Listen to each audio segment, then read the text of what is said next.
Hello friends, chase the goal के इस online platform का हार्दिक स्वागत है। हम मेवाड़ पढ़ रहे हैं और मेवाड़ को हम क्या कर रहे हैं, मेवाड़ को अब हम अपने अंतिम पड़ाव की ओर लेके जा रहे हैं।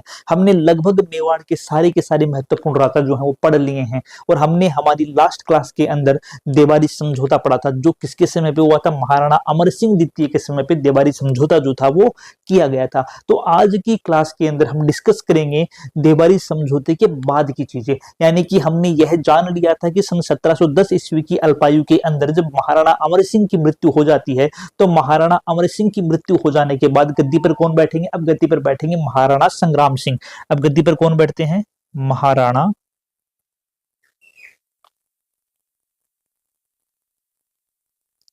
संग्राम सिंह। ठीक है, सेकंड बोल सकते हैं इनको, क्योंकि राणा सांगा पहले थे, तो ये कौन से हो जाएंगे? ये हो जाएंगे सेकंड। कब गद्दी पर बैठते हैं ये बैठते हैं सन 1710 ईस्वी में। ये भी अल्पायु में ही चले जाते हैं, लगभग 1734 के आसपास इनकी मृत्यु हो जाती है। तो महाराणा संग्राम सिंह जो है वो अब क्या होते हैं? महाराणा संग्राम सिंह गद्दी पर बैठते हैं। महाराणा संग्राम के समय में आपको केवल तीन चीजें याद रखनी है जो महत्वपूर्ण है। तीन चीजें कौन कौन सी? पहली याद रखनी है, इनके करवाए गए निर्माण कार्य। कौन सा निर्माण करवाया इन्होंने? एक सहेलियों की पाड़ी का निर्माण करवाया। दूसरा, इन्होंने वैद्यनाथ मंदिर का निर्माण करवाया। और तीसरी चीज, हुरडा सम्मेलन, जिसकी रूपरेखा इन्होंने तैयार की। तीन चीजें महत्वपूर्ण बनती है महाराणा संग्राम के समय में। कौन कौन सी? पहली,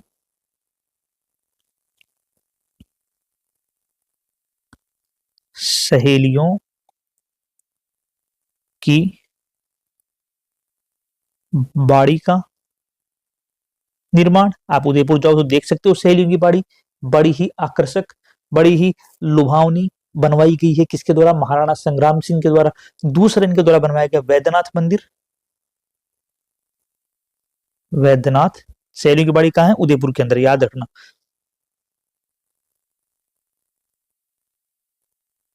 दूसरा क्या बनवाया गया इनके द्वारा? दूसरा इनके द्वारा बनवाया गया वैद्यनाथ मंदिर।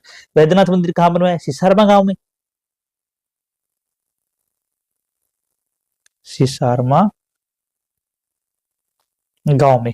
यहां पर एक प्रशस्ति लगी हुई है जिसका नाम है वैद्यनाथ प्रशस्ति। और यह जो वैद्यनाथ प्रशस्ति है, इस वैद्यनाथ प्रशस्ति के लेखक कौन है? रूप भट्ट।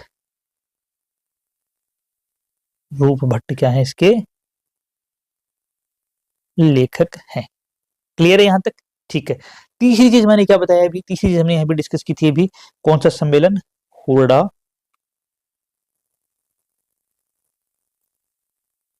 सम्मेलन की रूपरेखा तैयार की। अच्छा, अच्छा, हुरडा जो है पहले मेवाड़ रियासत का हिस्सा हुआ करता था। आजकल हुरडा किस में पड़ता है? अभी हुरडा जो है वो कहाँ पड़ता है? वो भीलवाड़ा में पड़ता है। अभी हुरडा कहाँ पड़ता है? अभी हुरडा भीलवाड़ा में पड़ता है। वैसे हुरडा जो है वो पहले मेवाड़ रियासत का ही हिस्सा हुआ करता था। तो हुआ क्या कि जब महाराणा संग्राम सिंह द्वितीय गद्दी पर बैठे थे, तो महाराणा संग्राम सिंह द्वितीय के शासन काल के दौरान जो मराठा थे, वो मराठा जो आमेर रियासत है, उस आमेर रियासत के जयसिंह पर आक्रमण करते हैं, जयसिंह को हरा देते हैं। और जयसिंह को हराने के बाद महाराणा सवाई जयसिंह जो है वो क्या करते हैं? सवाई जयसिंह जो है वो पहुंचते हैं संग्राम सिंह के पास, और संग्राम सिंह के पास पहुंचकर उन्हें इन मराठों से निपटने के लिए एक सम्मेलन बुलाने की बात कहते हैं। तो जो महाराणा संग्राम सिंह हैं, उन महाराणा संग्राम सिंह के द्वारा मराठों के विरुद्ध एक सम्मेलन बुलाया जाता है। वह सम्मेलन कौन सा है? वह सम्मेलन हुरडा, यानी कि जो कहां पड़ रहा है वर्तमान में? भीलवाड़ा में। उस हुरडा नामक जगह पर होना तय किया जाता है। और सम्मेलन का दिन जो तय किया जाता है वो 17 जुलाई 1734, यानी कि महाराणा संग्राम सिंह क्या करते हैं? महाराणा संग्राम सिंह 17 जुलाई 1734 को एक सम्मेलन बुलाने की बात कहते हैं। कहां पर? हुरडा के अंदर। किसके विरुद्ध रणनीति बनाने के लिए? मराठों के विरुद्ध रणनीति बनाने के लिए। तो मराठे जो हैं उन मराठों के विरुद्ध रणनीति बनाने के लिए होता क्या है, 17 जुलाई 1734 को एक सम्मेलन बुलाने की बात कही जाती है। किसके द्वारा? महाराणा संग्राम सिंह के द्वारा, कि 17 जुलाई 1734 को हुरडा के अंदर इकट्ठा होंगे और मराठों के विरुद्ध कोई न कोई हम एक निर्णय पर पहुंचेंगे जिससे मराठों के द्वारा होने वाली लूटपाट को रोकी जा सके। तो 17 जुलाई 1734 को हुरडा सम्मेलन की बात कही जाती है और इस हुरडा सम्मेलन का अध्यक्ष जो है वो संग्राम सिंह को बनाया जाता है। लेकिन होता क्या है, होता यह है कि 1 जुलाई 1734 को, यानी कि 1 जनवरी 1734 को संग्राम सिंह की मृत्यु हो जाती है। जो महाराणा संग्राम सिंह थे, इन महाराणा संग्राम सिंह की मृत्यु जो होती है वो कब हो जाती है? इनकी मृत्यु 1 जनवरी 1734 को हो जाती है। अब चूंकि 1 जनवरी 1734 को महाराणा संग्राम सिंह की मृत्यु हो जाएगी, तो हुरडा सम्मेलन की अध्यक्षता महाराणा संग्राम सिंह नहीं कर सकेंगे। इसीलिए हुरडा सम्मेलन की रूपरेखा तैयार करने वाला क्वेश्चन पूछ लिया जाए तब तो आप क्या कहोगे? महाराणा संग्राम सिंह। लेकिन जब ये पूछ लिया जाए कि हुरडा सम्मेलन की अध्यक्षता किसने की, तो आपका जवाब क्या होगा? तब आपका जवाब होगा जगत सिंह द्वितीय। जगत सिंह द्वितीय जो है वो संग्राम सिंह की मृत्यु के बाद मेवाड़ की गद्दी पर बैठते हैं और 17 जुलाई 1734 को जो हुरडा सम्मेलन का आयोजन हुआ उसकी अध्यक्षता कौन करते हैं? उसकी अध्यक्षता करते हैं जगत सिंह द्वितीय। तो 1734 में क्या हुआ? 1734 में संग्राम सिंह सेकंड की मृत्यु। गद्दी पर कौन बैठा? जगत सिंह सेकंड। इनके द्वारा हुरडा सम्मेलन की अध्यक्षता की जाती है। ठीक है, क्या ये हुरडा सम्मेलन सफल हुआ था? नहीं सफल हुआ था। हुरडा सम्मेलन जो था वो एक असफल सम्मेलन था। असफल सम्मेलन क्यों था? असफल सम्मेलन इसलिए था कि जितने भी राजा उसके अंदर इकट्ठा हुए थे उनके आपसी स्वार्थ के कारण से हुरडा सम्मेलन जो है वो असफल हो जाता है। हमने क्या कहा? जितने भी राजा, यानी कौन कौन से शासक इस हुरडा सम्मेलन में आए थे? तो इस हुरडा सम्मेलन के अंदर जो शासक आए थे उनके अंदर करौली के गोपाल पाल, बीकानेर के जोरावर सिंह, बूंदी के दलेल सिंह,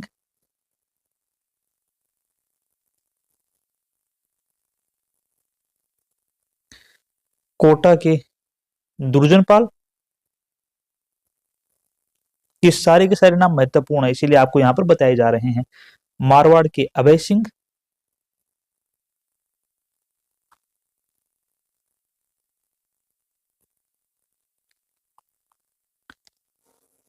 नागौर के बख्श सिंह,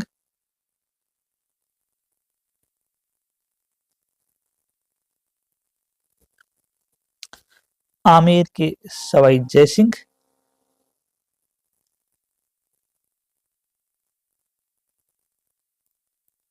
और किशनगढ़ के राज सिंह।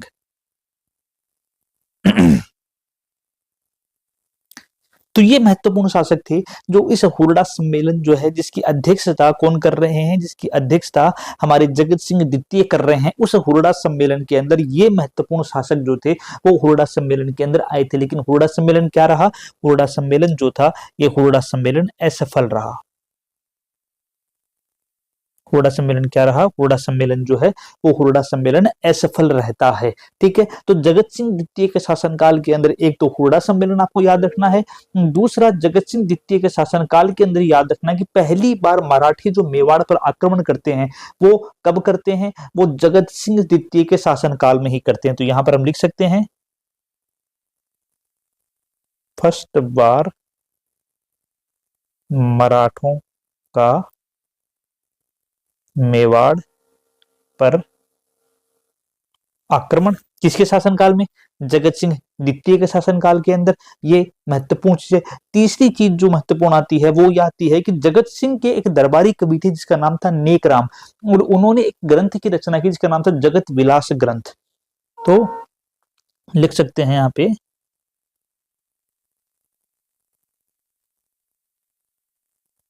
जगत विलास ग्रंथ। रचना कौन करता है? नेकराम। किसका दरबारी कवि है? जगत सिंह का दरबारी कवि है। ये दूसरी महत्वपूर्ण चीज जो जगत सिंह के समय पे घटित होती है। तीसरी जो महत्वपूर्ण चीज जगत सिंह के समय पे आती है वो ये आती है कि जगत सिंह के द्वारा ही पिछोला झील के अंदर जगत निवास महल का निर्माण करवाया जाता है। जो पिछोला झील है उस पिछोला झील के अंदर एक महल बना हुआ है जगत निवास महल या जग निवास महल बोलते हैं। तो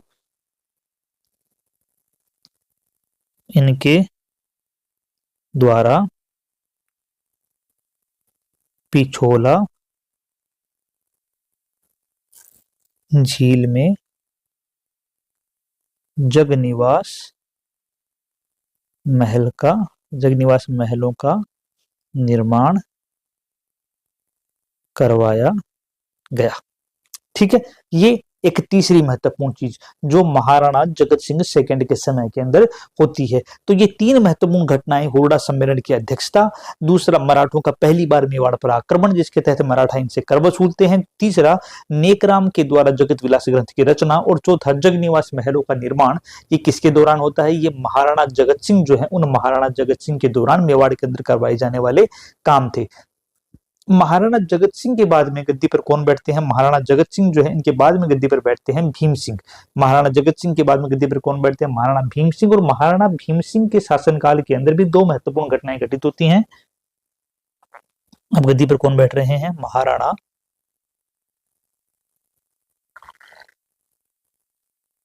भीम सिंह। लगभग 1778 से लेकर के 1818 तक गद्दी पर रहते हैं। इनके शासनावधि के दौरान दो घटनाएं घटित होती है। पहली जो घटना घटित होती है महत्वपूर्ण, वो कौन सी है? पहली जो घटना घटित होती है महाराणा भीम सिंह के दौरान, वो घटना है कि इनके समय में मेवाड़, मारवाड़ और आमेर के संबंध खराब हो जाते हैं। के संबंध खराब हो जाते हैं। कारण क्या था? कारण ये था कि जो महाराणा भीम सिंह है, महाराणा भीम सिंह है, इन महाराणा भीम सिंह की एक पुत्री थी जिसका नाम था कृष्णा कुमारी। पुत्री थी जिसका नाम क्या था? कृष्णा कुमारी। महाराणा भीम सिंह की एक पुत्री थी जिस पुत्री का नाम क्या था? उस पुत्री का नाम था कृष्णा कुमारी। ये इस कृष्णा कुमारी की सगाई करते हैं मारवाड़ के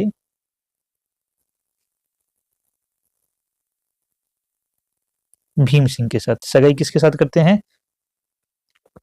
मारवाड़ के भीम सिंह के साथ सगाई करते हैं। लेकिन मारवाड़ का जो भीम सिंह राठौड़ है, उस मारवाड़ के भीम सिंह राठौड़ की हो जाती है मृत्यु। जब मारवाड़ के भीम सिंह राठौड़ की मृत्यु हो जाती है तो ये फिर क्या करते हैं? ये अपनी पुत्री की सगाई उसके बाद में आमेर के जगत सिंह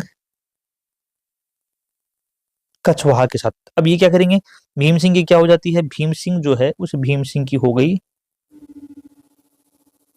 मृत्यु। तो ये क्या करते हैं? अपनी पुत्री की सगाई जो है वो भीम सिंह की मृत्यु के हो जाने के बाद में ये उसकी सगाई कर देते हैं जगत सिंह कछवाहा के साथ। सगाई किसके साथ कर देते हैं? जगत सिंह कछवाहा के साथ।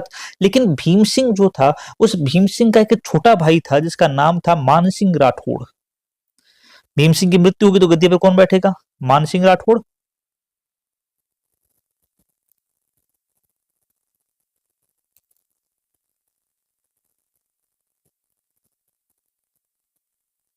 ठीक है, भीम सिंह की मृत्यु हो गई। भीम सिंह की मृत्यु हो गई तो गद्दी पर कौन बैठा? गद्दी पर बैठा मान सिंह राठौड़। मान सिंह राठौड़ ये कहता है कि जब कृष्णा कुमारी की सगाई पहले मारवाड़ में की गई थी तो कायदे से कृष्णा कुमारी की सगाई मारवाड़ में ही होनी चाहिए, क्योंकि जहां पहले सगाई कर दी मारवाड़ के अंदर तो सगाई मारवाड़ से हुई। क्या हुआ? भीम सिंह राठौड़ नहीं रहे तो उनका छोटा भाई मान सिंह राठौड़ तो है, तो किसके साथ होनी चाहिए? मान सिंह के साथ होनी चाहिए। लेकिन जब यह बात मान सिंह राठौड़ के द्वारा कही जाती है तो जो आमेर के जगत सिंह कछवाहा हैं वो ये बोलते हैं कि अब सगाई जो है वो जगत सिंह के साथ कर दी गई है, आमेर के साथ हो गई है, तो अब सगाई किसके साथ ही रहेगी? आमेर के साथ ही रहेगी। इस कारण से क्या होता है, मारवाड़ और आमेर के अंदर क्या होता है? युद्ध होता है सन 1807 के अंदर। और इस युद्ध को क्या बोलते हैं? इस युद्ध को गिंगोली परबतसर का युद्ध कहा जाता है। तो इस कारण से क्या हुआ? इस कारण से 1807 में एक युद्ध होता है, गिगोली परबतसर का युद्ध। किस किस के बीच में ये होता है? मान सिंह राठौड़ व जगत सिंह कछवाहा के बीच में। ठीक है, इस युद्ध में क्या होता है? इस युद्ध में मान सिंह राठौड़ जो है, उन मान सिंह राठौड़ की क्या होती है? हार होती है। ठीक है, इस युद्ध में मान सिंह राठौड़ की क्या हो जाती है? इस युद्ध में मान सिंह राठौड़ की हार हो जाती है और जगत सिंह कछवाहा जो है, उन जगत सिंह कछवाहा की इस युद्ध में जीत होती है। जगत सिंह कछवाहा के साथ में सूरत सिंह और अमीर खां पिंडारी भी थे जो इस युद्ध के अंदर लड़े थे।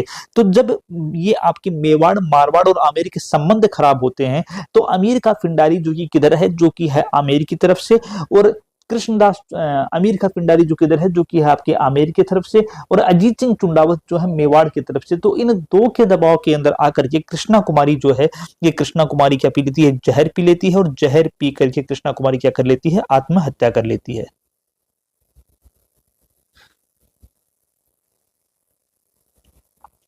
चूंकि संबंध कृष्णा कुमारी को लेकर खराब हुए थे, इसलिए क्या हुआ? इसलिए कृष्णा कुमारी जो क्या कर लेती है? आत्महत्या कर लेती है। तो महत्वपूर्ण घटना क्या घटित हुई? मेवाड़, मारवाड़ और आमेर के संबंध खराब हुए। अगर पूछ लिया जाए किस कारण से खराब हुए, तो आपका सीधा सीधा जवाब है कृष्णा कुमारी के कारण से। कृष्णा कुमारी कौन है? महाराणा भीम सिंह की पुत्री है। जो कृष्णा कुमारी को लेकर युद्ध लड़ा गया, कौन सा युद्ध लड़ा गया? गिंगोली परबतसर का युद्ध लड़ा गया सन 1807 ईस्वी में। किस किस के बीच में? मान सिंह राठौड़ और जगत सिंह कछवाहा के बीच में। कौन जीता है इसके अंदर? मान सिंह राठौड़ जो है उसकी हार होती है और जगत सिंह कछवाहा की इस युद्ध में क्या होती है? जीत होती है। सन 13 जनवरी 1818 को महाराणा भीम सिंह क्या करते हैं? ईस्ट इंडिया कंपनी के साथ सहायक संधि कर लेते हैं, जिसके बाद मेवाड़ का जो गौरवपूर्ण इतिहास है वो क्या होता है? सदा सदा के लिए अमिट अक्षरों के अंदर लिखा जा चुका होता है। तो होता क्या है अगली घटनाक्रम? अगली घटनाक्रम घटती है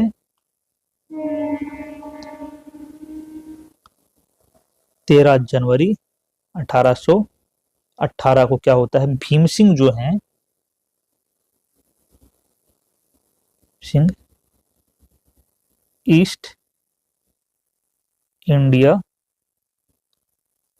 कंपनी के साथ सहायक संधि कर लेते हैं।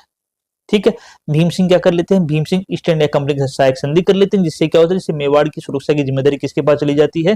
जिसके कारण से मेवाड़ जो है, उस मेवाड़ की सुरक्षा की जिम्मेदारी जो है अब ब्रिटिश ईस्ट इंडिया कंपनी के पास चली जाती है, कि मेवाड़ जो है उस मेवाड़ की सुरक्षा करने का काम कौन देखेगा? वह ईस्ट इंडिया कंपनी देखेगी। तो अच्छा, एक क्वेश्चन यहाँ पर और बनता है कि मेवाड़ की ओर से जो यह सहायक संधि की गई, उस सहायक संधि पर मेवाड़ की ओर से तो किसने हस्ताक्षर किए और अंग्रेजों की ओर से किसने हस्ताक्षर किए? तो इस सहायक संधि पर, सहायक संधि पर अगर हस्ताक्षर पूछ लिए जाएं तो मेवाड़ की ओर से किसने किए? और ये आरएस में पूछा हुआ क्वेश्चन है, अंग्रेजों की ओर से किसने किए? तो मेवाड़ की ओर से आसिंद के ठाकुर थे, जिसका नाम है अजीत सिंह चुंडावत, उन्होंने साइन किए। और अंग्रेजों की ओर से चार्ल्स मेटकॉफ, ठीक है, अंग्रेजों की ओर से चार्ल्स मेटकॉफ ने और मेवाड़ की ओर से अजीत सिंह चुंडावत के द्वारा क्या किए गए थे, उस सहायक संधि जो है उस सहायक संधि पर हस्ताक्षर किए गए थे। ठीक है, सन 1818 से 1821 तक मेवाड़ का शासन कर्नल जेम्स टोड के हाथ में रहा। 1818 से 1821 तक शासन किसने देखा? जेम्स टोड ने देखा। पहली इंपॉर्टेंट बात। दूसरी इंपॉर्टेंट बात, 1857 की क्रांति में राजा कौन थे? महाराणा स्वरूप सिंह।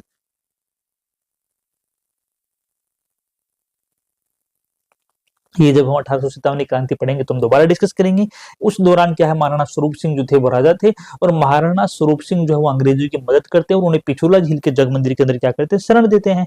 तो 1857 की क्रांति के दौरान राजा कौन थे? 1857 की क्रांति के दौरान राजा कौन थे? महाराणा स्वरूप सिंह जो थे वो 1857 की क्रांति के दौरान राजा थे। तो ये हमारे मेवाड़ का पूरा इतिहास जो हमने शुरू से लेकर आज तक की क्लास के अंदर कंप्लीट डिस्कस कर लिया। अगर हम आज की क्लास की बात करें कि आज की क्लास के अंदर क्या क्या महत्वपूर्ण बिंदु देखे हमने, तो आज की क्लास में महाराणा संग्राम सिंह के समय पे 3 महत्वपूर्ण काम ध्यान रखने हैं। सहेलियों की बाड़ी, वैद्यनाथ मंदिर और हुरडा सम्मेलन की रूपरेखा, जो कहां तय किया गया था? 17 जुलाई 1734 को होना था। कहां पर? हुरडा, जो वर्तमान के अंदर कहां पड़ता है? वर्तमान के अंदर पड़ता है भीलवाड़ा में, लेकिन उस समय पे मेवाड़ रियासत का हिस्सा हुआ करता था। दूसरी बात हमने क्या देखी कि महाराणा जो संग्राम सिंह थे, उन महाराणा संग्राम सिंह की मृत्यु के बाद जगत सिंह द्वितीय के द्वारा हुरडा सम्मेलन की एक अध्यक्षता की जाती है। इस हुरडा सम्मेलन में करौली के गोपाल पाल, बीकानेर के जोरावर सिंह, बूंदी के दरेल सिंह, कोटा के दुर्जन पाल, मारवाड़ के अभय सिंह, नागौर के बख्श सिंह, आमेर के सवाई जय सिंह और किशनगढ़ के राज सिंह जो हैं वो इस हुरडा सम्मेलन में आते हैं। हुरडा सम्मेलन एक असफल सम्मेलन रहा। दूसरी महत्वपूर्ण बात, जगत सिंह के टाइम पे जगत विलास ग्रंथ की रचना जो कि उनके दरबारी कवि नेकराम ने की। और तीसरी जो महत्वपूर्ण रचना आती है, इनके द्वारा पिछोला झील के अंदर जगनिवास महलों का निर्माण करवाया गया। उसके बाद हमने किसकी बात की? महाराणा भीम सिंह की बात की। महाराणा भीम सिंह के टाइम पे 2 चीजें। पहली चीज, मेवाड़, मारवाड़ और आमेर के संबंध खराब। एक युद्ध का वर्णन मिलेगा 1807 में, जिसे बोलते हैं गंगोली पर्वतसर का युद्ध। इस युद्ध के अंदर मान सिंह राठौड़ की क्या होती है? हार होती है। और इस युद्ध का कारण कौन था? कृष्णा कुमारी, जो कि भीम सिंह की क्या थी? पुत्री थी। दूसरी जो महत्वपूर्ण बात मिलती है भीम सिंह के समय में, वो कौन सी? वो मिलती है कि इनके द्वारा 13 जनवरी 1818 को क्या की जाती है? ईस्ट इंडिया कंपनी के साथ सहायक संधि कर ली जाती है। इस सहायक संधि पर हस्ताक्षर जो करते हैं मेवाड़ की ओर से आसिंद भीलवाड़ा के अजीत सिंह चुंडावत करते हैं, अंग्रेजों की तरफ से चार्ल्स मेटकॉफ के द्वारा हस्ताक्षर किए जाते हैं। अब क्या हो गया? अब मेवाड़ जो है, उस मेवाड़ की सुरक्षा संबंधी सारे अधिकार किसके पास चले गए? ईस्ट इंडिया कंपनी के पास चले गए। सन 1818 से लेकर 1821 ईस्वी के अंदर ईस्ट इंडिया कंपनी के द्वारा देखा गया शासन किसका? मेवाड़ का। और वह किसके पास था? जेम्स टोड के पास था। और 1857 की क्रांति के दौरान जो मेवाड़ के शासक थे वो महाराणा स्वरूप सिंह थे, जिनके द्वारा क्या किया गया? जिनके द्वारा अंग्रेजों की मदद की गई और उन्हें पिछोला झील के जग मंदिर के अंदर शरण दी गई। ये मेवाड़ का पूरा सन 1857 की क्रांति का इतिहास हो गया। बाकी की चीज हम 1857 की क्रांति के अंदर पढ़ेंगे। आज के लिए इतना ही डिस्कस करेंगे। अब मिलेंगे अगली क्लास के अंदर एक नई रियासत के साथ, एक नए जोश के साथ, एक नई संभावनाओं के साथ, ताकि क्या कर सकें आप अपने लक्ष्य की ओर कदम आगे बढ़ते चलें। मिलते हैं अगली क्लास में, तब तक के लिए जय हिंद दोस्तों।